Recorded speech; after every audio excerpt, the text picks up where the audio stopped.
আল্লাহর নবী বলেন এই গুনাহগার নাফরমানের সামনে আজরাইল এমন বিকট আকৃতি ধারণ করবে, মাথা আসমানে, পা জমিনে, এক হাত মাশরিক আর এক হাত মাগরিবে, চোখগুলো নীল নদের মতো বড় বড়, দেখিয়া ওর কলিজা উল্টায় যাবে, পাগলের মতো হয়ে যাবে। ও মা বলিয়াও ডাকতে পারবে না, আব্বু বলে ডাকতে পারবে না। আজরাইল আইসা রুহুটা যখন ধরার জন্য শরীরের উপরে কদম রাখবে, রুহুটা শরীরের জোড়ায় জোড়ায় জোড়ায় জোড়ায় পালাইতে থাকবে, বের হইতে চাইবে না।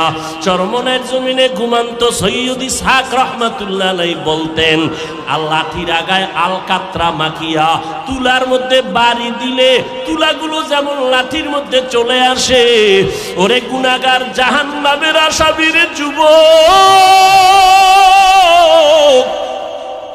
আজকে গুনার মজা পাইয়া, আজকে তুমি আমি টুপি মাথায় দিই, তোমার পায়ে ধরলাম, তোমার টুপি মাথায় দিতে ভাল লাগে না, তোমার কপাল এত খারাপ, নিজেও দাঁড়িয়ে রাখতে পারো না, যারা রাখে তাদেরও পছন্দ করো না, নিজেও নামাজ পড়ো না, যারা নামাজ পড়ে তাদেরও পছন্দ করো না, এত কপাল পোড়া তুমি কেমনে হইলা, নিজেও হালাল খাও না, যারা হালাল খায় তাদেরও তুমি পছন্দ করো না। আজরাইল যখন রুহুটা টান দিবে, সাথে সাথে শরীরের রগগুলো সিরিয়া রুহুটা হাতের মধ্যে চলে যাবে। আল্লাহর নবী বলেন, জ্যান্ত বকরির চামড়া খুললে যেমন কষ্ট, এর থেকে শতগুণ কষ্ট বেশি হবে বেনামাজির জান কবজের সময়। অনেক সময় যারা মরণের মানুষের পাশে থাকেন দেখছেন, বেনামাজির জান কবজের সময় চোখ উল্টায় যায়, হাত পা বাঁকা হয়ে যায়, এর মাত্র কারণ আজরাইলের দেখিয়া সহ্য করতে পারে নাই। নবী বলেন, ওর জন্য আমার মাওলা জাহান্নাম বানায় রাখছেন, একটা জেলখানা বানায় রাখছেন। ওরে আল্লাহর দেওয়া পানি, আল্লাহর দেওয়া বাতাস, আমার মাওলার দেওয়া সূর্যের আলো, আমার আল্লাহর দেওয়া চাঁদের আলো, আমার আল্লাহর দেওয়া জমিনের ফসল খাইতেছো, আল্লাহর দেওয়া নদীর মাছ খাইতেছো, আল্লাহর এত কিছু নিয়ামত খাইয়া যারা আল্লাহর বিরোধিতা করবি, মানবি না, আলেম ওলামারা পাও ধরে ধরে নামাজের দাওয়াত দেয়, শুনবি না, এরপরও গালাগালি করবি। আল্লাহর নবী বলেন, আল্লাহ রাগ করিয়া বলে, ফেরেশতা ওই জাহান্নাম ওর জন্য বানায় রাখছি জেলখানা, আমার হুকুম মানে নাই। সরকারের নজরে আমরা জনগণ সব সমান, কিন্তু এরপরও সরকার জেলখানা বানায় রাখছে, রাষ্ট্রের মধ্যে বালাখানাও বানায় রাখছে। জেলখানা কাদের জন্য? যারা সরকারের আইন অমান্য করবে তাদের জন্য জেলখানা, ওখানে রিমান্ডের মার দেওয়া হয়। আল্লাহ বলেন, আমার কাছে সব বান্দা মোহব্বতের, আমি আল্লাহ চাই না কেউ জাহান্নামে যাক। এই জন্য আমি আল্লাহ প্রত্যেকটা রাতের গভীর তৃতীয় ভাগে আমি প্রথম আসমানে আসি, আমি আমার বান্দার গুনাহ মাফ করার জন্য ডাকতে থাকি।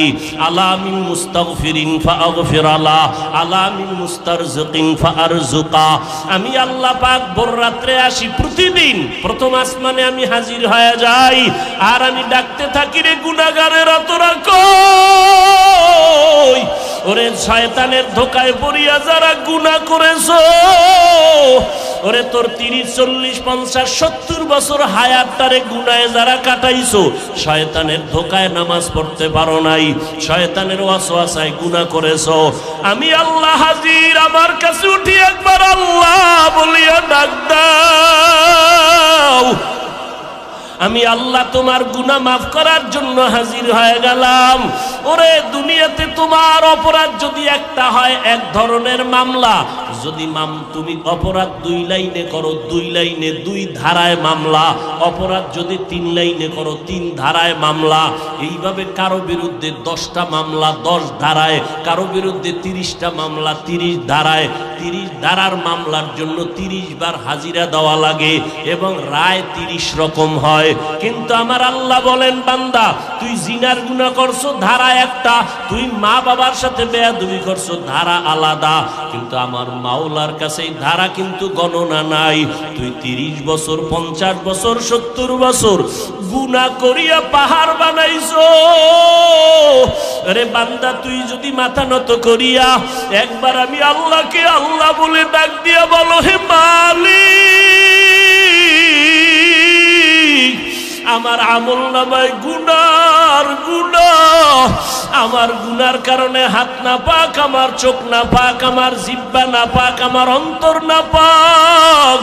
আমার গুনার খবর আমার মা জানে না, আমার ভাই জানে না, আমার অপরাধের খবর আমার ঘরের কেউ জানে না। যদি আমার মা বাবায় জানতো আমি জিনা করি, আমার মা বাবায় লাথি মেরে তাড়ায় দিত। মা বাবা ভাই বোনেরা যদি জানতো আমি চুরি করি, আমার কেউ ভালো জানতো না। ও আল্লাহ, তুমি জানো, তুমি দেখছো, এরপরেও রাগ করিয়া পানি বন্ধ করো নাই, খানা বন্ধ করো নাই। গুনার কারণে রাগ করি আমার সম্মানের চেয়ার থেকে তুমি ফালাইয়া দাও নাই। গুনার কারণে তুমি রাগ করি